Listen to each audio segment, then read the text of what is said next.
Hi, welcome to another serving of Potluck Politics. I'm Peter Roper, and my guests today are David McBride and Sean Cochran. Thank you very much for joining us. Thank you for having us. Our title today is Don't Gripe, Vote. I like it. David is a candidate for the Groton Town Council. Sean is for the Groton Board of Education. They're both running on the Democratic ticket in this year's election on November 4th. It's not the midterms that we are so breathlessly waiting, but as we all know, every election matters. I imagine you both have been doing some campaigning door to door, and maybe you'll be doing that before the election comes. But today's your chance to be invited into the living room of some of the voters and get a half an hour to present your case. So local candidates aren't often known that well, so this is your chance. So let's see what you're all about. We'll start with you, David. Tell us about yourself, your background, your experience. Okay, great. Thank you, Peter, for this opportunity to speak to the residents of Groton. I greatly appreciate it. First off, a little bit about me. I'm 56 years old. I grew up in Eastern Connecticut. I went to college at Seton Hall University. Following that, I attended University of Connecticut, where I got my MBA in finance. After that, I moved to Groton full-time about 25, 30 years ago. I'm married. I have 5 children. All of them are above adult age. They're over 18 except for one, who is a senior at Fitch High School, and he plays football and baseball. And a little, let's go Falcons, got a big game this Saturday against FA, so let's hope they can prevail. I bring a lot of experience in finance to my job as a counselor, and that's how we'd like the residents to understand. I'm in my 4th year now with the Groton Town Council. I've learned a lot. My first couple years was definitely a learning experience. I feel like I have a little more experience now and really want to propel forward some of the things I've learned and take the town further. A little bit of history about me. Before being on the Town Council, I was the president in different roles, the president, treasurer, and director of public works for the borough of Groton Long Point. In addition to that, I'm the director of finance for the City of New London. I've been there for about 8 years. And I feel like that experience really has been very beneficial and helped me in my role as a counselor, especially during the budget process. Before that, I worked for Mohegan Tribe for 20 years, also as a director of finance. So again, that's my specialty, is certainly in the area of finance. In addition to some of the other areas I'm involved with, like I contribute a lot to local area. I'm a teacher, adjunct professor at Mitchell College. I also serve on the board of directors for St. Bernard's, where I graduated. Just a few years ago. And a couple of things, my family owns some businesses, some franchises in the area, and some real estate, so that keeps me going. And probably the most notable thing of my achievement is I started a nonprofit back in 2001 in my best friend's memory, who died in 9/11 in New York City. So I've started a nonprofit. We've been around for almost 20 years, and we give out over $100,000 a year to students in Eastern Connecticut earning scholarships. So as for me, I'm a little, it may sound like I'm busy, but I am pretty busy. I like to keep busy. I like to be involved. I've always been involved with different things throughout my life, and like to continue to do that and help Groton to keep things moving, keep Groton propelling forward into the future. So thank you. So if you want something done, you give it to a busy guy to do? Yes, exactly. And you said you teach at Mitchell. Is that finance probably? Business classes, yes. Financial literacy and a financial good accounting, yes. Thank you. Thanks. Sean, you don't have to compete with that, but give us your experience, because you're running from a different type of office. Well, we have similar connections. So I'm a Mitchell College business graduate. Graduated from Mitchell in 2003. I grew up here in Eastern Connecticut. I grew up in Willimantic, but I've been down here in Groton with my family now for about 9 or 10 years. We've really planted our roots here. I've coached youth baseball here for 5 years. Actually have practice right after we record this. I have 2 daughters who are very young, who are in Groton Public Schools. My oldest is in 3rd grade. My youngest is in the TK program, which I'm a big fan of.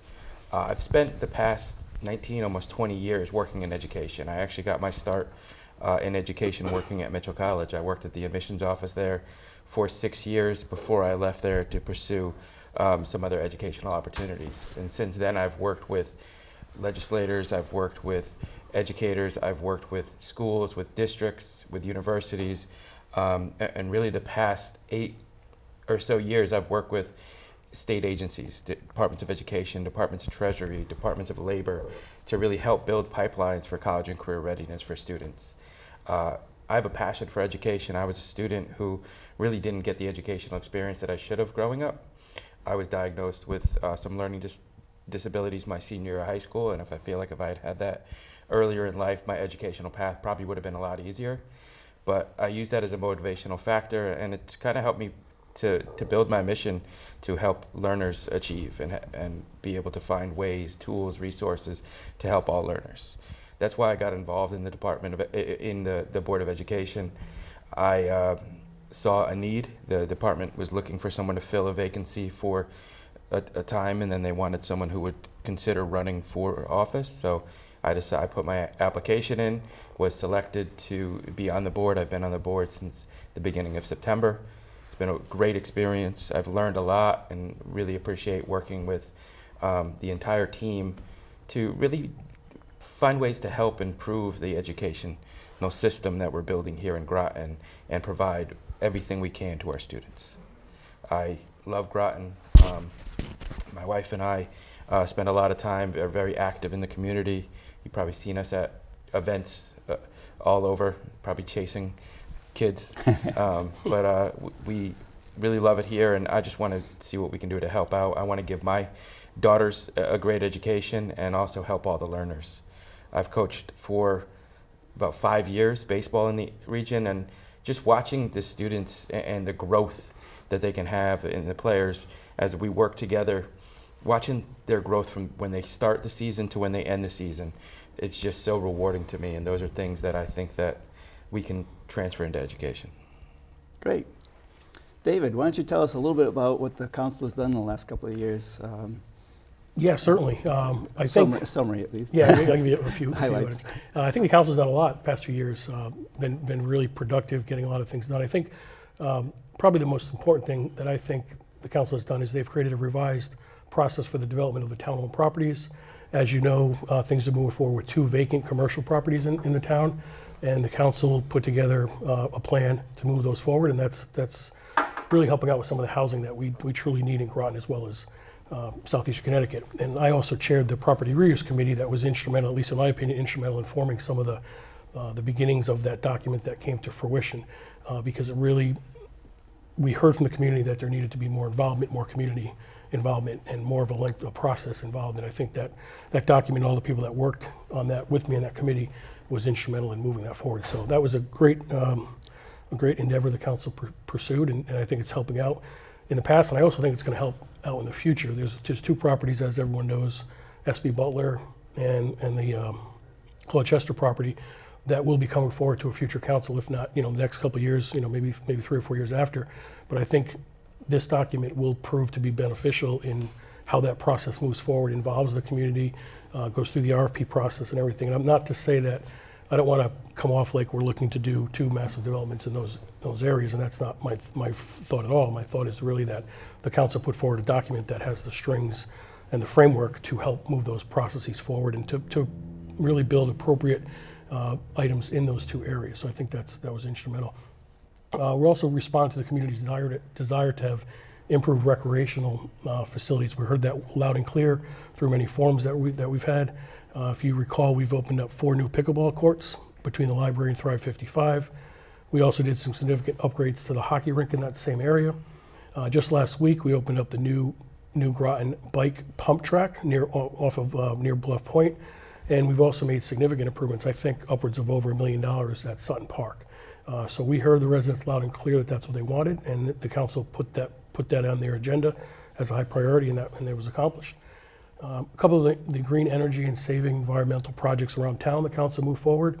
We instituted the solar farm at the landfill, which is great for the earth, as well as we're getting some additional revenue streams for the town budget, which is always helpful.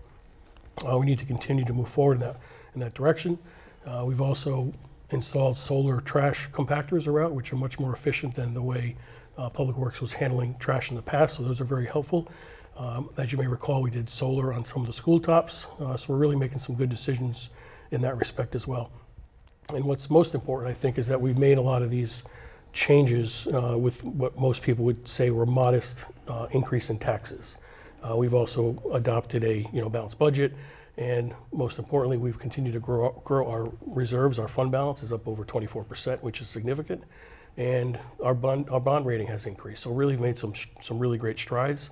And I think for the next council, they'll see that the fiscal health in the town is really solid shape. And I think the council, this council as well as the past councils, can be credited with that. So that's just a few of the things that could go on for a little while, but that's 3 or 4. So thank you. That's good.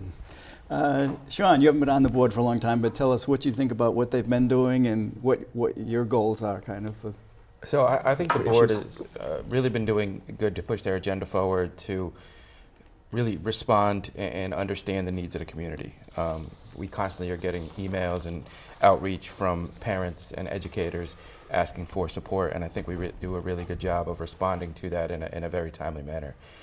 We've also worked together to put together policies and practices that will help shape the future of learning here.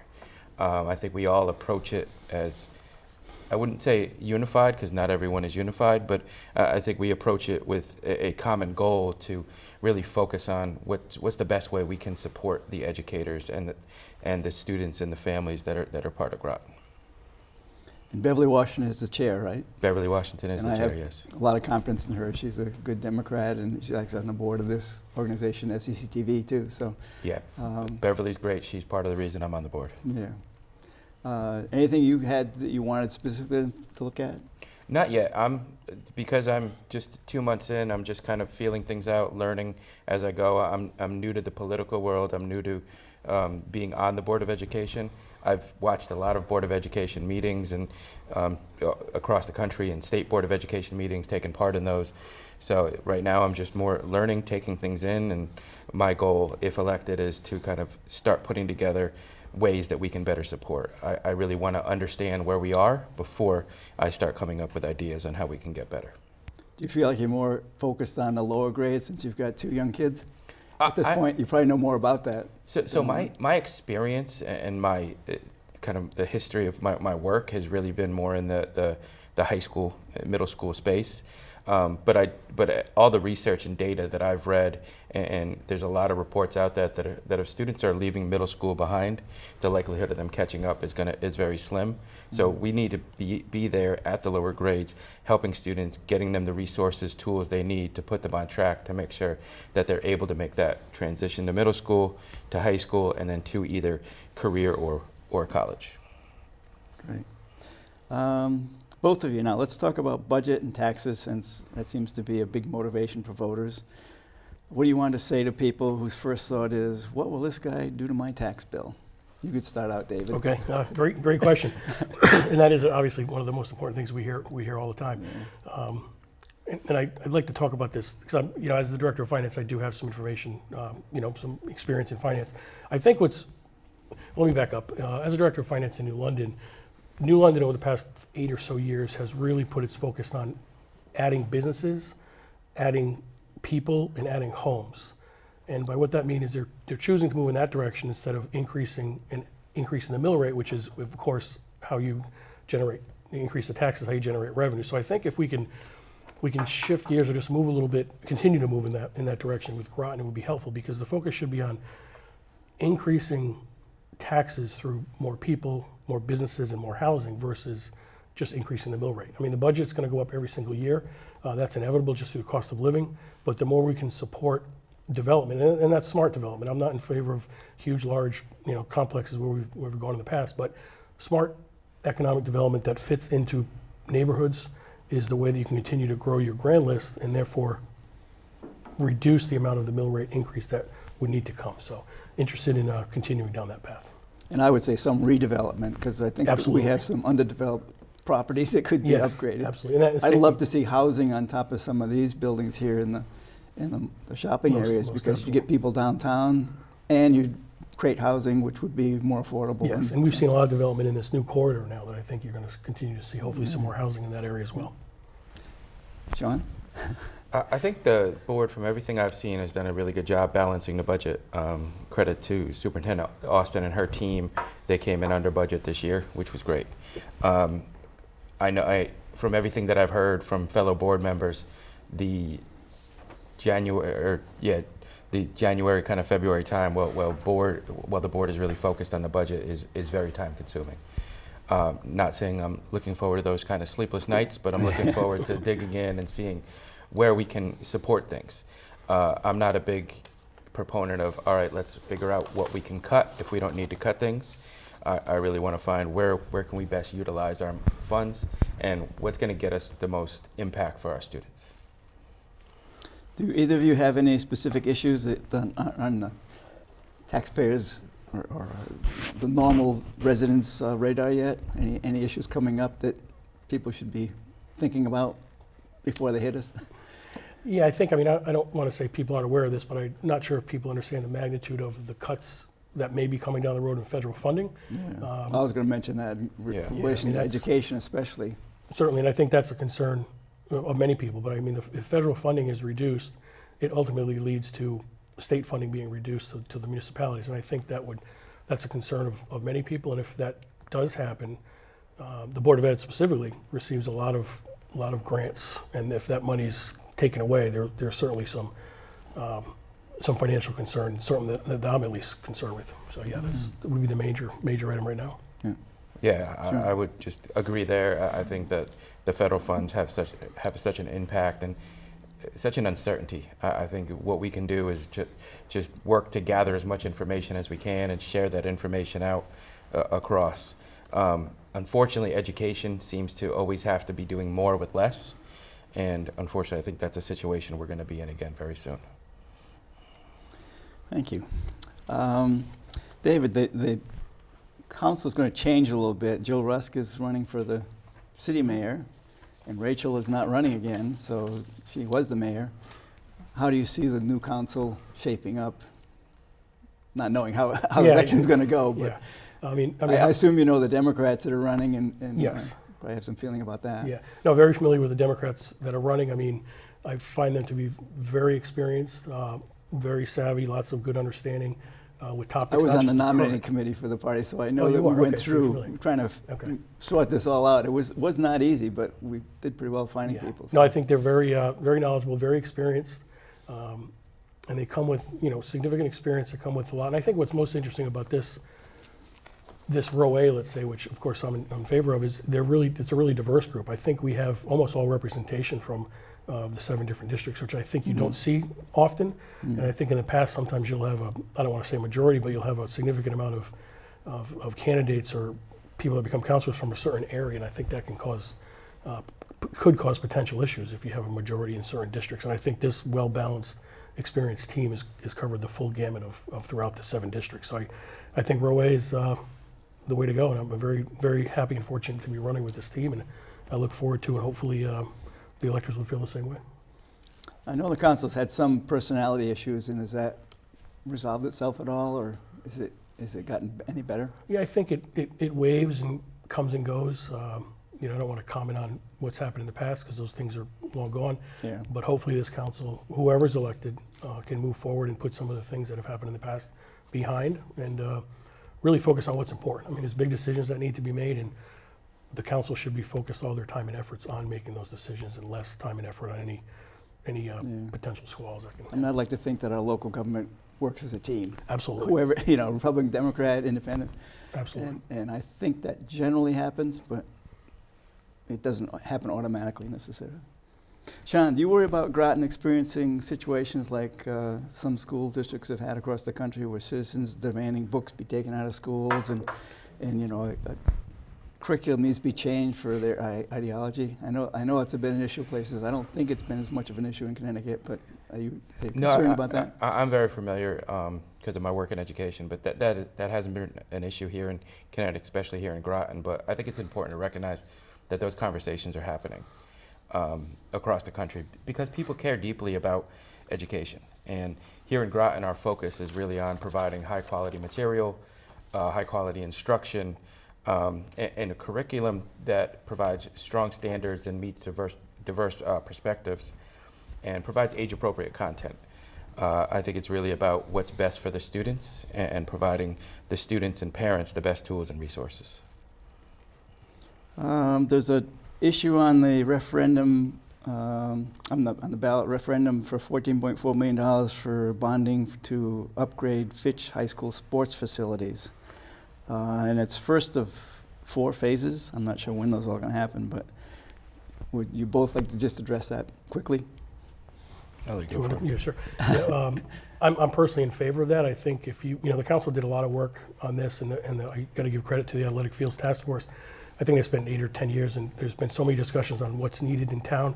And if you look at the first phase, Fitch High School, the football field and the track field is really in dismal shape. I mean, I go to events there, and my mother's not able to watch the events, and my another person not able to go either because they can't go up the stadium. So I mean, it's not ADA compliant. I mean, it's sad. And as I mentioned before, my son plays football. He'll be out of it, so it doesn't have any. He'll be graduating this year, so there's nothing to do with him. But if you go to other schools in the area, our football field and our track field doesn't really compete to any of the local areas. So I'm in full support of it. I think ultimately everyone needs to make that decision, but I don't think it's significant dollars either. I think the council made a decision. I'm not sure. It was originally going to be bonded for 10 years, and I think I made a recommendation to go for 15 or even 20, and the council extended that time frame because the theory is the football field that's there now and the athletic field and the track is been there for 50 or so years. So why not bond a little bit longer, have the cost be a little bit less to the taxpayer, and I think we can do that for future phases as well if the towns think that's a good thing to move forward. But I'm in complete favor. I think it makes sense. Sean? I agree. I think it makes sense.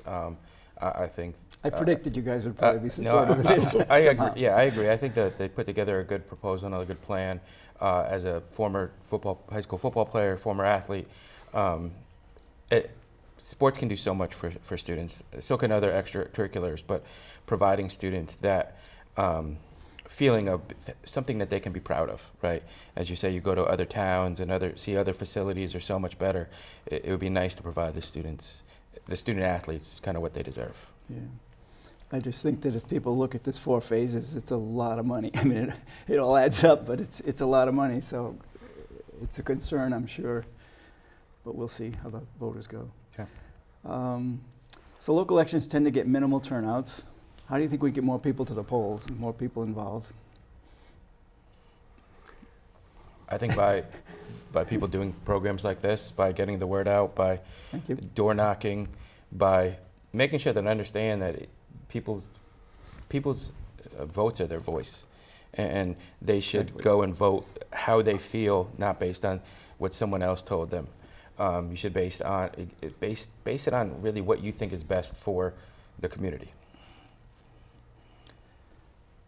Yeah, I would agree. I mean, I think programs like this are perfect because I think people need to really understand their vote matters. I mean, you're voting on council, you're voting for RTM, you're voting for Board of Eds, and it's so important because really those decisions of who you're putting in office make the difference on how your property taxes are going to be affected, which affects your wallet and your pocketbook, and also your child's education, how that will be, as well as the services that the city or the town provides. So it really makes a difference.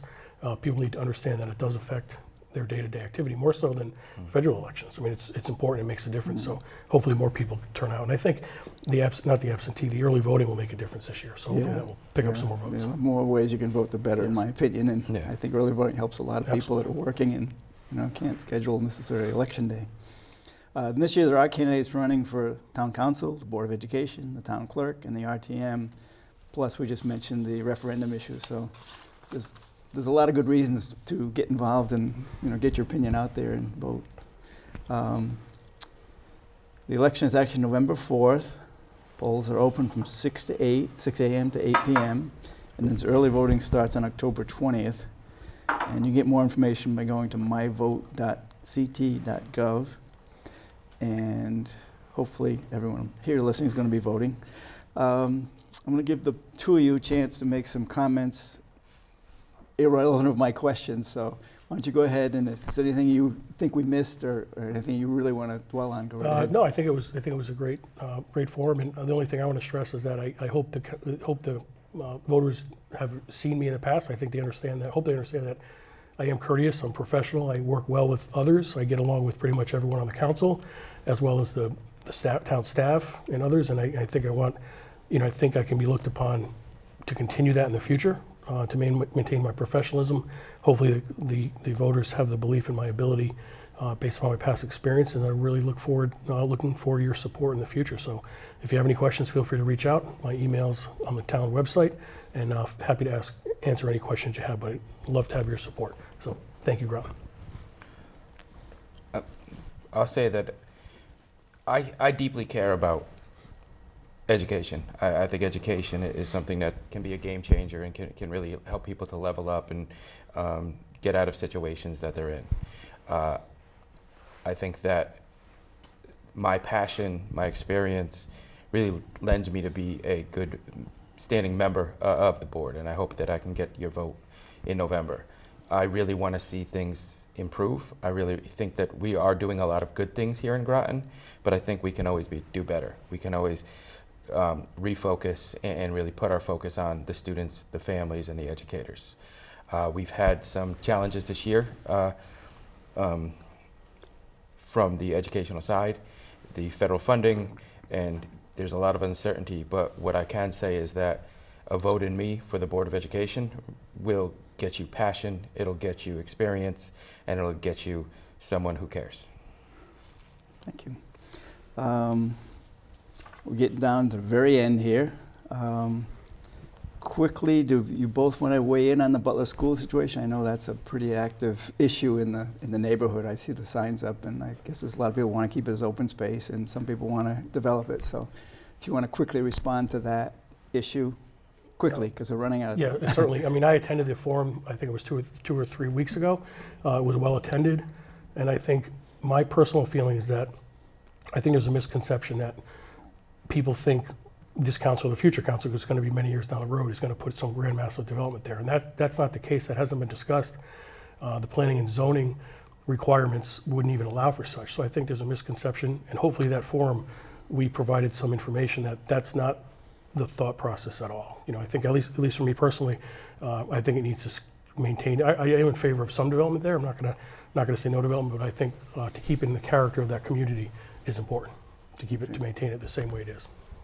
Do you have something quick? I know we're tight on time. I have friends in that community, and I just hope that their voices are heard. Thank you, David McBride and Sean Cochran. Appreciate you both. Thank you. Running and serving your community and being passionate. That's encouraging. Thank you to our audience for watching. Thank you, SCC TV and its staff, for providing this important resource to everyone in southeastern Connecticut and beyond when it's on YouTube. I'm Peter Roper. This has been another serving of Potluck Politics. Get informed, vote on November 4th, and be well.